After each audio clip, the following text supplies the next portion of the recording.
Ini.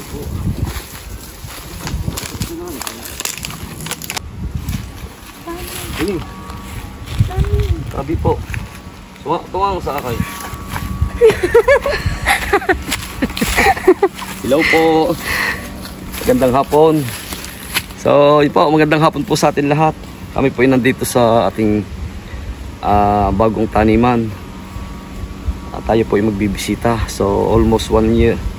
1 month na yata tayo hindi nakakabisita, no? Dahil nagbisi nga po sa pagpuprutas uli. So, tayo po ay nagpatanim uli ng bali 15 puno ng lakatan.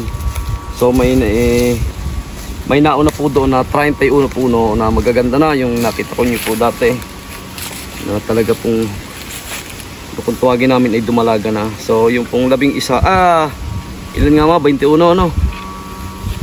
15 tsaka 11 sa 4 26 pala.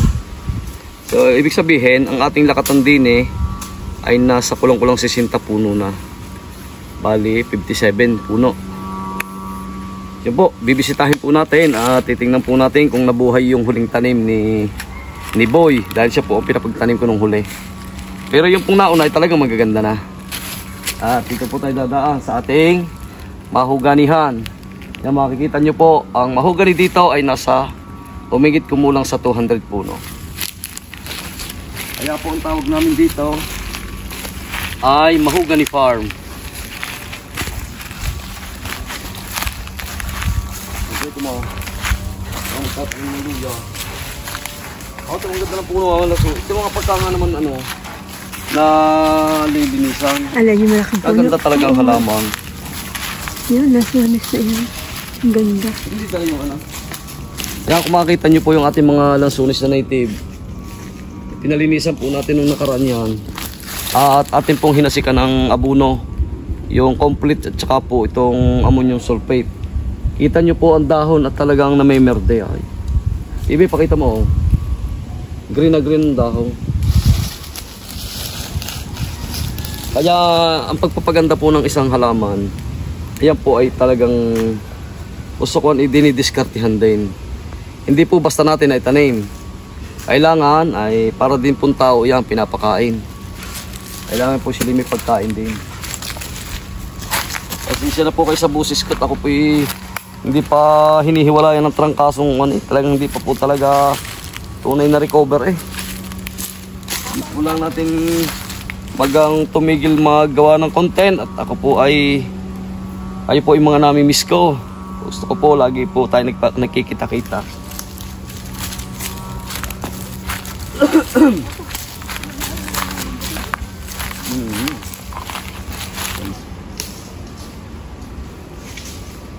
Maganda na.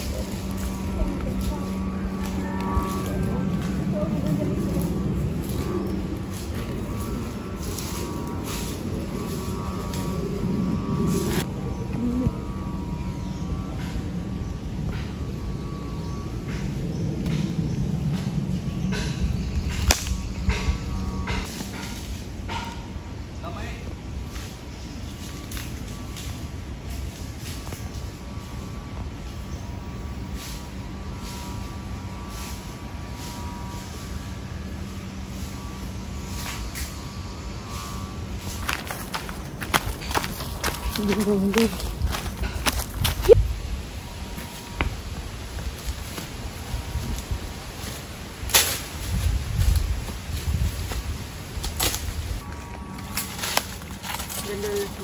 Oo, dumalaga na.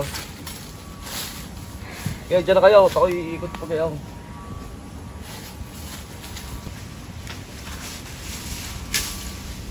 Ganda na saging to. Katuwa.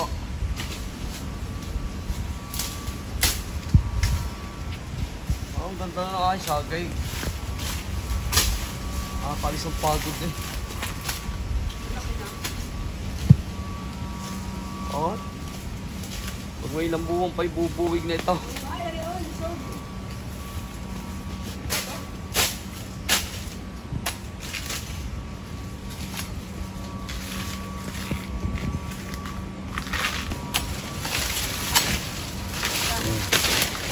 Lakatan variety ito.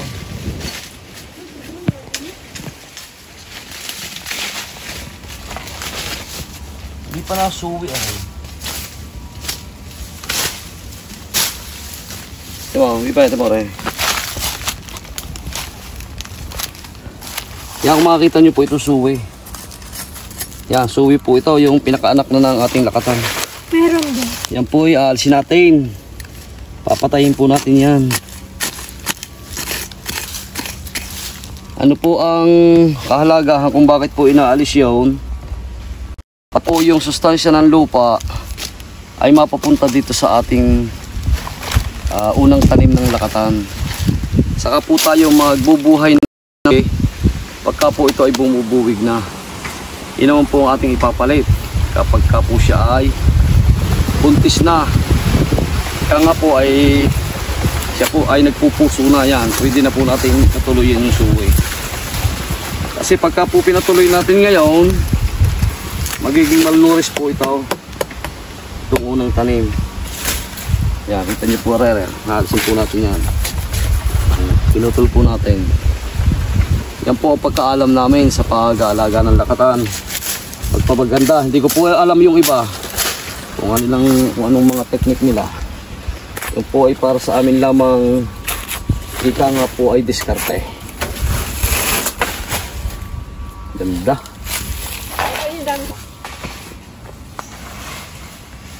Ang haba na ng suwi, oh. Huwag po tayo manghihinayang. Naalsin natin ang suwi. Yun po ay maganda po ang kalalabasan pagka po inay sa atin ang suwi. Lalaking puno, lalaking buwig. Paglaki po ng puno, paglaki ng buwig. Dilim na yun yung ano. Ang sunis. Talabang abuno, eh. Dilim na. Dilim na ganda. Oo. Tigil yan, ha? Maraming pala, eh. Yun pa. Ito ang ating durian na laki na. Wala, binigyan ni Papa ang durian.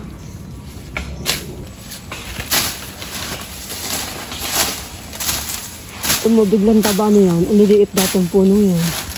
Matuwang, wala akong pagkagan. Ikaw magaganda, no?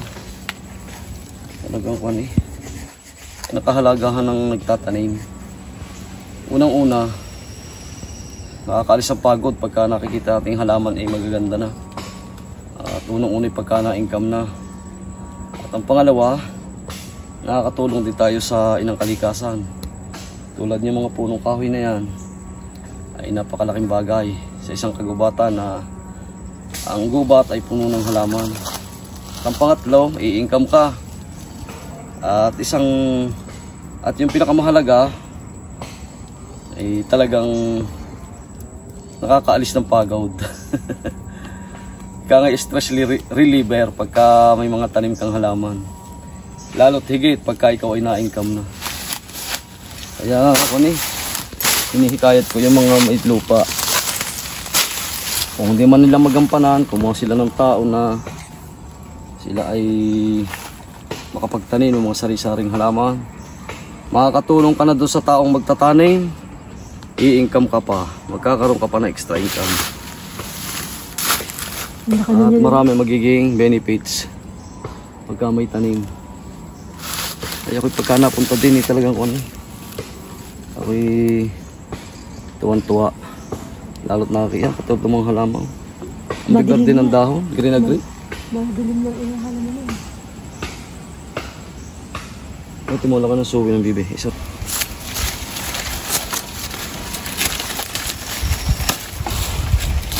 Mahalaga pong aalisan natin ng mga dry leaves. Ano saging na isa? Ito yung bagong tanim. Gusto ko po ihulip natin. Tayo po yung nagpahulip ng ilang puno pa. Pero kulang at kulang pa rin po ang tanim. Papadagdag pa po tayo doon. Buwan ng Agosto, magandang tanim ng saging Agosto. Yan ang isa, oh. Oo, dalawa. Isa, dalawa, tatlo.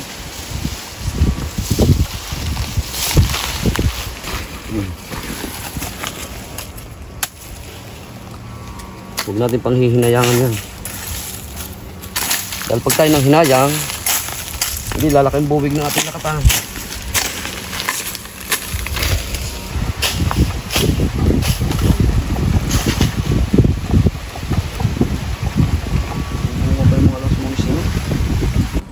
Rambutan, ganda ng dahon.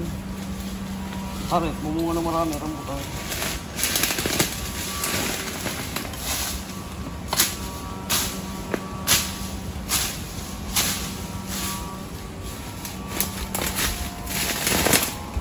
Tapos hanggang kami diklit.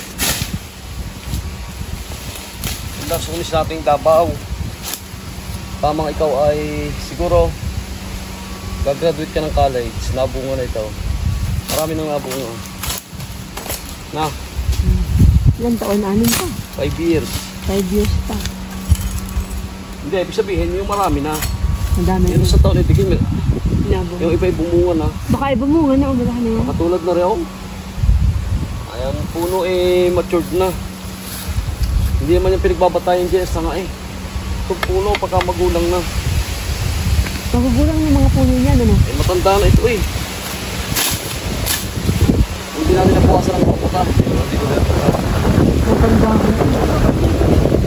Hanggang matakpo na yung diretso.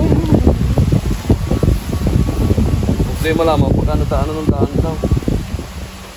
Sabi di yan daw ang daan eh pag gayon.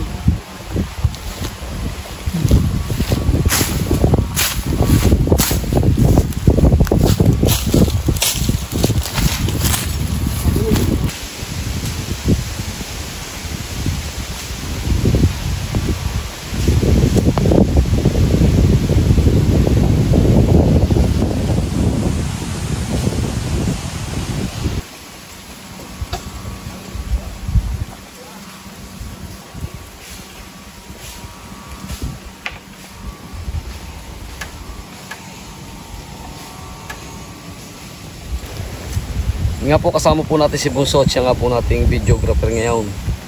Sumama po at natutuwa pong mamasyal dito sa gubat.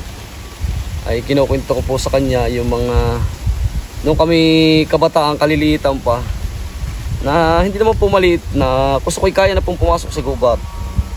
Ito pong daang ito, yan kung tawagin dating daan yan. Yan pong daan na namin pagka kami pumupunta sa ilog, dagat.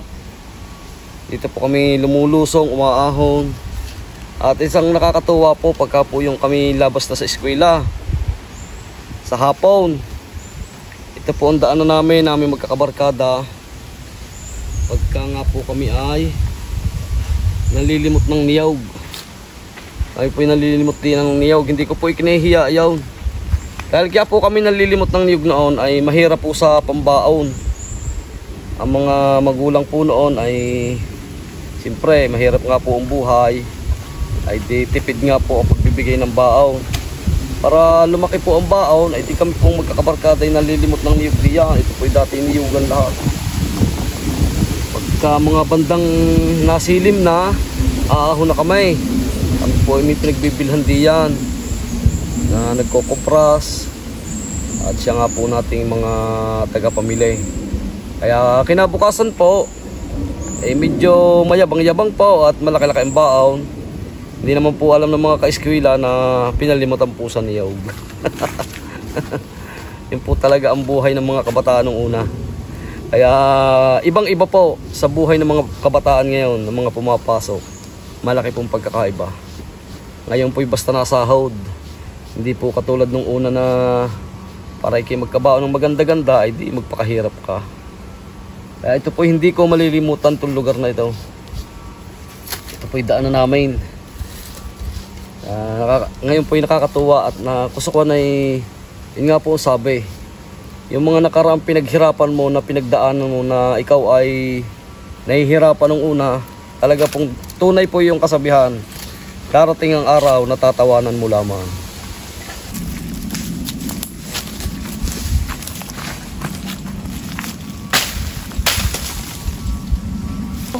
Aray, dito po ang boundary ng ating lupa. Ano ba ito dyan? Aray, ako. Aray, muhong.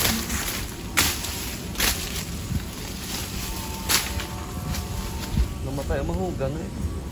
Ay, buhay eh. Mabubuhay aray. Nandiyan ba to? Right, bato oh. PS. I love PS, I love you.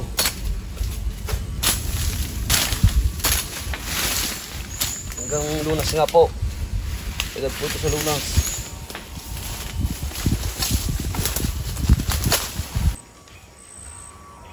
Guy. Ito yung ilog. Hindi ka ganda. Ay, may tubig. May tubig oh. Ito pong Lunas na ito. Ito po ay dano ng tubig. Pagka nga po malakas ang buhos ng ulan dito sa bayan po na mataas sa kahoy, ay dito po lahat ang punta. At patuloy po yan sa dagat, ilog, dagat. Kaya po pagka ito'y tag-ulan, may nadaloy po dito ng tubig. Ano kaya ito? May project ang gobyerno dito. Pero sabi, magkakaroon daw ng kalsada dito, sabi. Siguro ito na, umpisa. Lalagyan ng tulay. Oh. Bakit parang tubig ang gulo?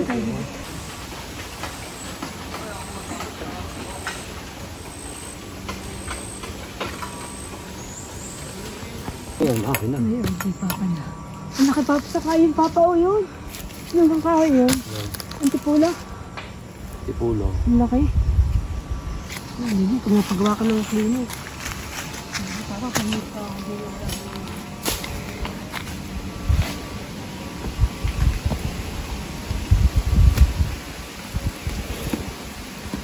Lapad.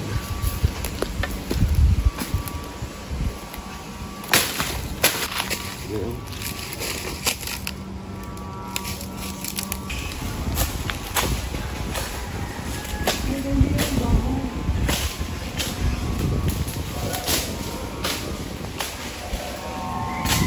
Sa Calasones. Asunes. Like clearing natin itong mga ganing. Tingnan na lang tayo na konti. Ang aling ang ganda.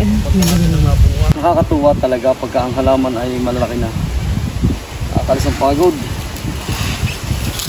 Halos ang buwan nga po hindi natin nabisita ay malaki nga po ang pagbabago ng ating mga saging it. Malaki po inilaki. Kaya sarap po sa pakiramdam. So ayun po. Hanggang dito na lang po ang ating video. At sana po ay nagustuhan nyo. At sa susunod natin mga gagawing content, sana po ay tayo magsama-sama ulit. Hanggang dito na lang po. Maraming po salamat. God bless at ingat po tayo lagi.